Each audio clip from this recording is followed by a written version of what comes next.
Hi there, my name's Caitlin Bandy and this is my channel Bandy's Books, and today we're here to do a July reading wrap-up. Let me just start by saying, if you hear some snoring in the background, that is because my precious dog Luna is crashed out right behind my tripod and she is busy snoring away, so be warned. I can't believe that July is already over and that we're into August. I feel like this year is going at warp speed. I don't know if it's just me, maybe it's you too. Let me know in the comments, is this year flying by for you? So in the month of July, I finished reading 20 books. This is pretty decent for me. A couple of them were really big books and a couple of them were like really heavy reads, so I feel like it took me a little bit longer to get through them. Sometimes I'm able to finish a few more than that, but I'm overall pretty happy with that number. I read about 6,676 pages total for the month of July, and that averaged out to about 333 pages per book. My shortest read of the month was Wild Poppies by Haya Saleh, that came in at 192 pages. And my longest book was A Little Life by Hanya Yanigihara, and that came in at 816 pages. So in the month of July, 95% of the books I read were fiction, and only 5% of the books that I read were nonfiction. I wish that was a little bit higher, but I'm pretty happy with what I read. My top 5 genres were literary fiction, historical fiction, LGBTQIA, contemporary, and horror. So we're gonna go ahead and go through the books one by one based on how I rated them for the month. We're gonna start this month with a DNF. This is the first book that I've DNF'd in quite a while, and I feel kind of bad about it, but it just wasn't working for me. And that's This Other Eden by Paul Harding. This is an interesting DNF for me because this book was just announced as being on the long list for the Booker Prize, and I don't really get it. This book was so slow and tedious. It's actually only 220 pages long, so I should have been able to breeze right through this, and it just dragged and dragged. There was an absurd amount of information about apples, and from what I hear from the reviewers, it's not even necessarily correct information. I don't know enough about apple growing to know whether it is or not, but I just know that I was bored out of my mind reading constantly about apples. I may at some point give this another try, but for now, this is concretely in the DNF category. Next up, I have one 2-star read, and that is The Temps by DeYoung. This is a dystopian science fiction sort of a novel where a cloud of poisonous gas wipes out the majority of society. There is a group of temporary workers inside Delphi Enterprises that have somehow miraculously survived this poisonous gas, and they begin to reform a society within the wreckage of Delphi Enterprises. The thing is that there's a couple people who maybe want to have a fresh start at society and not just fall into the same patterns as before. This book has an interesting concept, but the characters were all very flat. They felt a lot like stereotypes and not well fleshed out characters. And this has to have one of the most disappointing endings I think I have ever read, especially when you consider a dystopian fiction. I did not enjoy my time reading this. At first, I was a little bit interested, and then I just felt like I needed to get through it, hoping that it was going to redeem itself with some sort of a poignant message. It did not. Now we're going to get into my 3-star reads. So for me, a 3-star read is a solid book. I'm not saying it's a bad book. There are just things that I wish had been a little bit different within the story. The first of my 3-star reads is Silver Nitrate by Silvia Moreno Garcia. I had a ARC of this book, so I read it a couple weeks back before it published. And I'm a big fan of Moreno Garcia's writing. This one was an interesting mix for me. I feel like if you're a really big lover of like indie horror or cult classic horror, you might get more out of this than I did. This follows a character named Montserrat as she deals with an old boys club in the sound mixing and sound editing industry that she works in. She has a complicated relationship with her best friend Tristan, who is there when he needs her, but then drops her like a hot rock when he has a new girlfriend. And they get drawn into a sort of mystery when Tristan moves in next door to a old cult horror movie producer.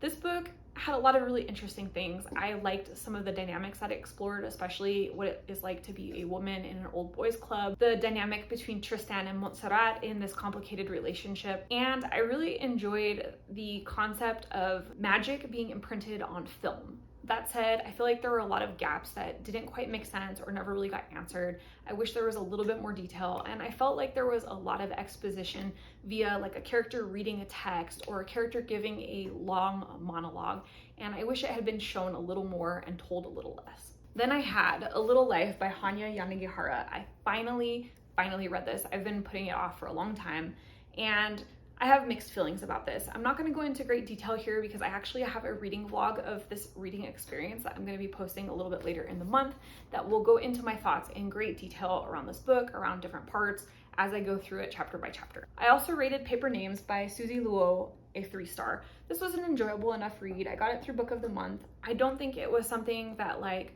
stands out really in the reading that I did this month, but it was solid and enjoyable enough that I would recommend picking it up. After that, I have Lone Women by Victor Lavalle. I was really hoping that this was going to be a 5-star read for me. I loved The Changeling by Victor Lavalle. I like his style of writing. I love this sort of horror.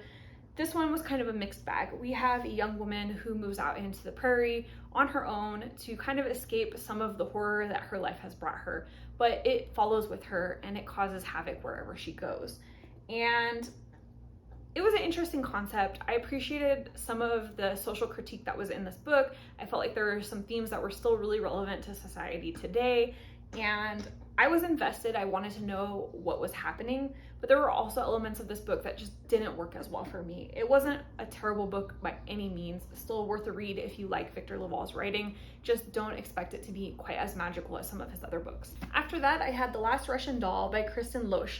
This is about a young woman who seemingly has life together. She's engaged to a nice English guy. She has her mom, but her mom's kind of in a weird like memory cycle where she doesn't always remember what's going on. And we come to find out that our main character and her family come from Russia and that there's some tragic history. She gets an opportunity to go home to Moscow to kind of discover what happened to her family in the Stalin era.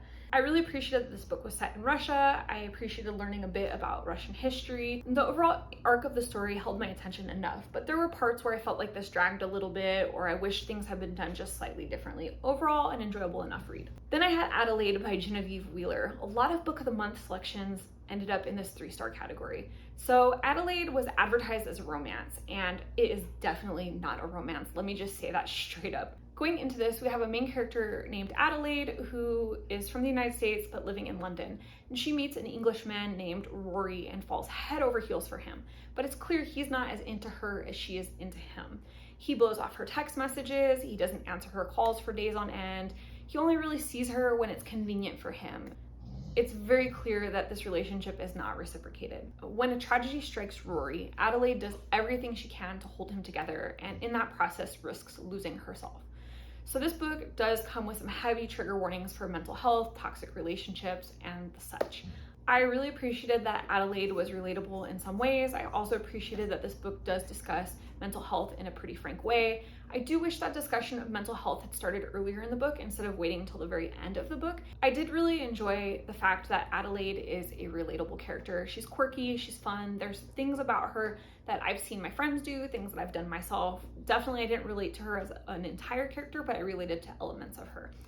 I also appreciated the frank discussion of mental health, even though it only occurred at the very end of the book. I did wish that that theme had carried through more of the book and that it was kind of like a stronger point. That said, my biggest struggle with this book is that the relationship between Adelaide and Rory is unbelievable. I get that people ignore red flags all the time, but this isn't ignoring a red flag or two. This is literally two people that have zero chemistry.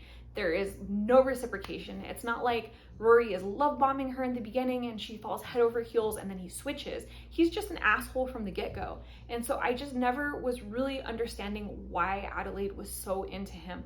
Whether she's having mental health issues or not, I just don't get it. Between the shitty behavior and then the really, really glaring mountain of red flags, I just could not find it in me to believe that these two people would end up in a relationship. Then we have The Girls Who Disappeared by Claire Douglas. This is a pretty standard thriller. There was a car accident, 4 girls were in that accident, only 1 girl was ever found. And then we have a reporter who shows up 20 years later to investigate the case. And then she starts receiving ominous letters threatening her if she digs too far into this case. I found this book likable enough. It definitely starts out really, really strong and it is very atmospheric. I really enjoyed the setting. But I didn't love the twist that comes towards the end, and I did feel like this book could have been trimmed down by another 50 or 75 pages. And my final 3-star read was The Saint of Bright Doors by Vajra Chandrasekera. This is a fantasy, sci-fi, LGBTQIA, sort of a coming of age, but in a weird way.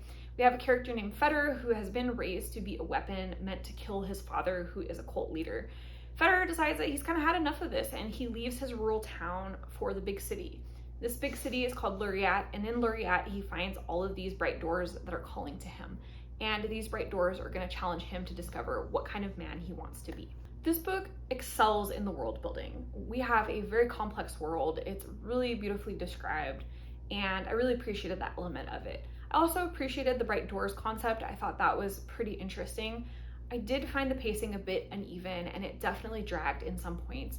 I also kind of struggled to really find anything relatable about the main character, and some of the other characters in general just weren't that interesting to me either. I think that this is going to be the kind of book that you either really, really love and resonate with, or you're just kind of meh about. I saw a lot of middle of the line reviews like this one, and then a lot of 5-star reviews where people are like, this is the best fantasy I've ever read. So I think it's just either you get it or you don't. And I think I'm kind of in the camp where I didn't all the way get it. So now we move into 4-star reads. For me, 4-star reads are really solid reads, books I would definitely recommend, ones that I think you should pick up or put on your TBR if you haven't already. First up, I have The Stranger in the Woods by Michael Finkel. This is my nonfiction read for the month, and this follows a man named Christopher Knight, who is like the last true hermit. He basically 27 years ago walked out into a forest and just left society. And in those 27 years that he disappeared, he had no contact with humans. He didn't speak to anyone. He lived in kind of a tent structure that he created out in the woods. And he survived by committing minor thefts for food, batteries, propane, things like that. His story is really interesting, and coming to understand why somebody would just completely abandon society was probably the most interesting part of that. I don't know that we get a concrete answer to why he did it, but it is interesting seeing the author's speculation on that. That said, the reason that this wasn't a 5-star read for me is that I feel that the journalist who wrote this book was a little bit disrespectful of Christopher Knight's boundaries. We have a person who is a hermit, who is out of society for 27 years, and who really has said that he doesn't want to speak to people. He's not interested in like really engaging with the media. And Finkel really initially builds a respectful relationship with him, but towards the end, as it becomes clearer and clearer that Christopher no longer wants to talk, I feel that Finkel became borderline stalkerish. It kind of made me cringe reading his interactions towards the end. I did see a comment from the author in response to someone else's review where he basically said this is journalism and this is how journalists get their stories. I do understand that sometimes you have to push a little bit because people aren't always initially willing to talk, but I do think in this story it kind of crosses the line of a little bit of pressure into like you're harassing this dude, and so that definitely knocked off a star. My next 4-star read is Bunny by Mona Awad. I finally got to this one as well. This has been on my shelf for quite a while, and I have heard such interesting responses to this book. I've posted about it a couple times on Instagram, and the comments are always so amusing. Like either people really love it or they really didn't get it. I actually felt like I loved this. I didn't love every single thing about it, but overall I thought that I really got what Awad was trying to do and appreciated like the satirical dark humor in it. This is about a main character named Samantha, who is kind of an outsider in her college. She's in a lit class with a group of girls who are all called bunnies. When Samantha gets invited to the smut salon hosted by the bunnies, she has a very unusual experience, and that leads her in a very unexpected direction from there. This book was a wild ride. Like, I feel like this book is like what it might be like to take mushrooms, if that makes any sense. Like, it's kind of like a fever dream or a hallucination. I did shoot a reading vlog video for this, which I will be posting later in the month as well. So I'm not going to go into great detail here, but suffice it to say, I really enjoyed my reading experience with this one. Then we had Every Rising Sun by Jamila Ahmed. This is a retelling of Scheherazad's 1001 Nights, and this book centers on Scheherazade herself. So in the original, Scheherazade is a character that exists. She's a main character, but she's really only there for the purpose of telling the stories. She's not fully fleshed out. This book tells her side of the story. We see everything from her perspective. When she spots the Malik's wife cheating, she alerts the Malik to the affair, and that causes the Malik to execute her. And it starts his spate of marrying a wife and beheading her before dawn the next day. When Scheherazade can't take the guilt of seeing another woman killed anymore, she offers herself up as his next wife, and she keeps herself live by telling him a story and leaving the conclusion just until sunrise. He allows her to live another day so that he can hear the next part of the story. And from there, they end up leaving Persia and heading to Palestine to fight the Crusaders, and Scheherazade continues to use her storytelling abilities to negotiate politics, to create peace offerings, to negotiate truces. It's really interesting how she uses these skills. I love that the story focuses around her. I thought the stories that she told were really interesting. The only reason that this wasn't a 4-star read for me is that I felt like the pacing was kind of uneven. So we have the main timeline where Scheherazade is, and that goes at a pretty steady pace, but then it's interspersed with all these stories that she stops and tells periodically at different points.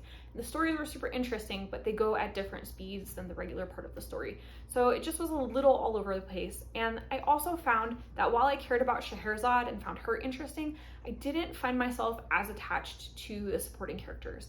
I wanted a little bit more detail and a little bit more depth for all of them. Then we have The Sea Elephants by Shastri Akella. This is a LGBTQIA coming of age literary fiction. And man, this is kind of a depressing book. It's described as being for readers of Shuggie Bain or A Burning. I would also say if you liked A Little Life that you might like this one as well. It is about a character named Shagun who is not accepted by his family. He is a gay man and his father just will never accept him as such. So Shagun sets off on his own to find a place where he will be safe and to spare himself from having to go to a gay conversion center. He finds a traveling theater troupe and joins in. He's excited to see that they're doing Hindu myths from his childhood, and he finally finds a place where he might belong. This book is brutal. I'm gonna tell you right now, if you decide to read this one, check the trigger warnings first. There is a lot of violent sexual assault depictions within this book.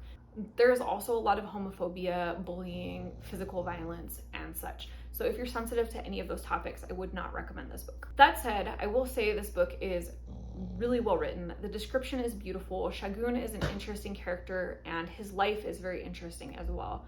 I will say that there are parts where it's a little bit slow and I wanted a little bit more happening at times. I did struggle with how dark it got in places. I think at a certain point trauma fatigue started to set in because it's one thing after another, but I did think that it was really well written. I also read some commentary from the author on a review where somebody mentioned that it's like one trauma after another, and the author pretty kindly responded that this was very similar to his own personal experiences growing up in India. This wasn't an imagining of what it might be like to be a gay man in India. This was based on this author's personal experiences, or maybe not based on, but at least inspired by. Then I read 1,000 Years of Good Prayers by Yiyun. This is a short story collection that spans China, Mongolia, and the United States while focusing on Chinese people. It delves into politics, culture, history. It's really interesting. This was Yiyun Li's debut. Now, I found Li earlier this year when I read A Book of Goose, and I really enjoyed that. So I've been working my way through some of her other publications. I actually have an ARC of hers coming up later this year. So I delved into this and I really enjoyed it. I thought that the stories were pretty interesting. They covered a lot of different topics. I don't think that you would necessarily love it if you don't love short stories, but if you're into short story collections, I think this is a really solid one. I will say that Li likes to leave her endings kind of vague. So if you like more concrete endings, you're not into sort of vague endings where you have to kind of decide for yourself what happens, and this might not be the book for you. And then I read Wild Poppies by Haya Saleh, and this is a middle grade book that is about Syrian refugees. So we have older brother Omar, who after his father's passing has tried to be the man of the house. And we have younger brother Sufyan, who is tired of traditions and rules and is desperate to help his family. And so he starts taking riskier and riskier measures to provide some financial stability. This leads him down a path to an extremist group where he becomes trapped. It's up to his older brother Omar to come and rescue him and reunite the family. This was a really well done middle grade book. So I first of all appreciated that this takes a very direct look at what it's like to live in a refugee camp in Syria. This doesn't shy away from the details. It's not overly gratuitous because it's written for a middle grade reader, but it is very clear about what the conditions are in a war-torn country. This also does a really good job of making it understandable how a child might get involved in an extremist group, how extremist groups manipulate the desperation of children seeing their families suffering and wanting to fix it, and offering them a lot of financial reward for very basic tasks. And it's like kind of a slippery slope, like little by little they bring them in. I thought those two things were so well done. I will say that the part that was a little bit lacking for me was the emotional depth for the characters.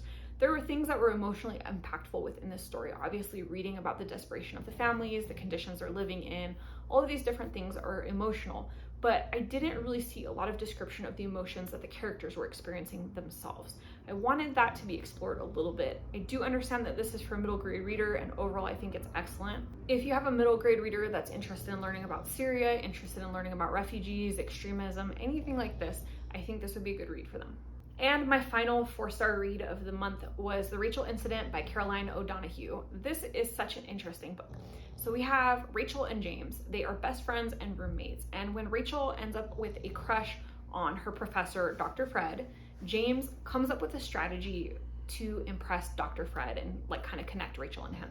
But it kind of backfires because Dr. Fred has some desires of his own. And those desires lead James and Rachel and Dr. Fred down a mess of secrets and lies. I really enjoyed this book a lot more than I expected to. It was funny, like actually funny, not just that it says humor in the genre, but it actually made me chuckle at points.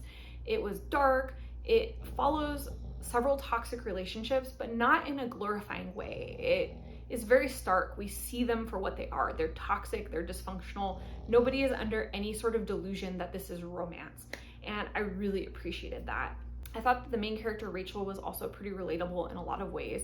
And I appreciated as well that it doesn't shy away from showing the consequences of hers and James's actions. We get to see in stark contrast what happens to her during and after. For me, this was actually a 4.5-star read. I think there was just a couple things in this book that kept it from being a 5-star, but this was definitely the highest rated of my 4 stars. Next up, we have my 5-star reads. I have 3 of them, and I'm excited because I own copies of all 3, so I love it when it works out that way. The first up is The Marriage Portrait by Maggie O'Farrell. This follows Lucrezia de Medici as she is married off. Lucrezia does not want to get married. She wants to stay at home. She is barely old enough to be married. And furthermore, when she is sent to go live with her husband, she has a strange inkling that he is going to kill her. She just feels it deep in her gut, and this follows her experience as she tries to stay alive. I read Hamnet last year and really enjoyed that, but I feel like The Marriage Portrait was even better for me.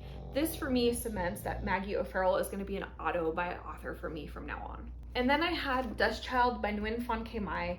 This is a multi-POV story set in 2 different timelines. The first timeline is set in 1969 and follows 2 sisters, Trang and Quinn, who are working in a bar that services American military members.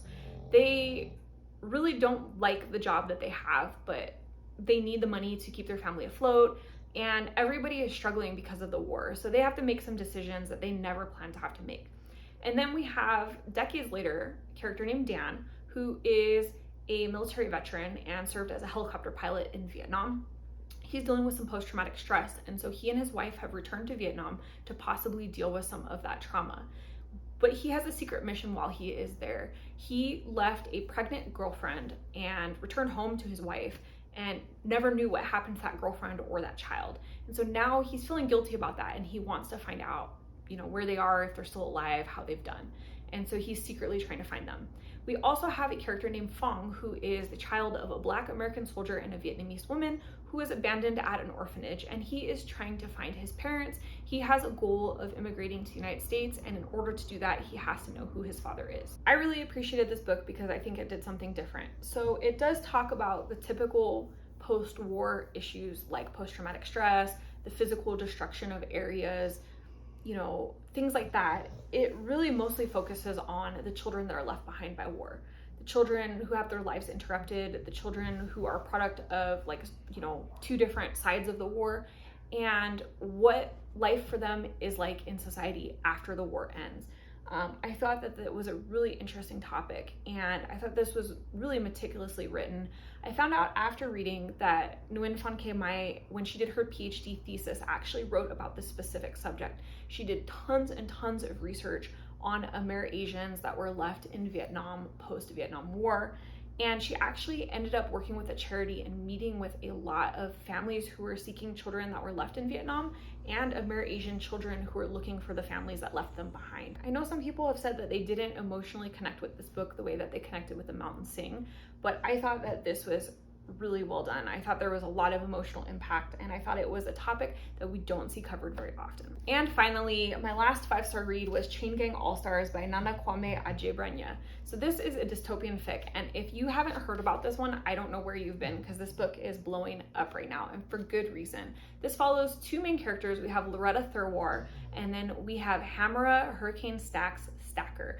The two of them are lovers and fan favorites within the Cape prison system. This system pits prisoners against each other, forces them to fight gladiator style, and if they win enough battles, they eventually could earn their freedom. Thurwar is towards the end of her reign. She is only a few more battles away from earning her freedom, and she's dealing with a lot of thoughts about morality and how she can make humanity better and the structures that she's leaving behind. This is such an interesting book. I absolutely loved this. First of all, I thought that the critique of the prison industrial complex and the prison system within the United States was super sharp and very spot on. I also thought that this said a lot about America's kind of like fascination with shock value, because this book focuses on a TV program of people literally killing each other, and like people are treating it like it's a football game. They've got posters and like sports gear, and they go to stadiums to watch this happen. And while we're not quite there yet in the United States, there is definitely a morbid fascination here with really uncomfortable topics like that. Like, people watch serial killer documentaries like, you know, like they're watching a Sunday cartoon. So I think this kind of tapped into an element in humanity that definitely exists and just took it a little farther to the extreme. I really appreciated the characters. I appreciated the depth within them. Neither one of them denies that they murdered anyone or that, you know, there wasn't consequences to their action, but I think the questioning of those consequences and how we treat prisoners was fascinating. I personally have done some thinking about how prisoners are treated and what the consequences should be like for somebody that commits murder or rape, things like that. And I think this kind of explores like how far is it appropriate to go in search of punishment. This book, I have so much to say about it. I want to do probably a video where I discuss it much more in depth, because I'm still thinking about it and still finding meaning in things. I'm quite certain that this is going to be in my top 20 books of the year. So that being said, my favorite read of the month was Chain Gang All-Stars. It was fascinating, and if you haven't read it, I think you should definitely do so. My least favorite was This Other Eden. It was so boring I couldn't even get through it. I got 100 pages in and put it down and just decided it wasn't for me. And my average rating for this month was 3.5 stars. That's a little lower than usual. Usually I'm about 3.84, 3.9, but I kind of understand.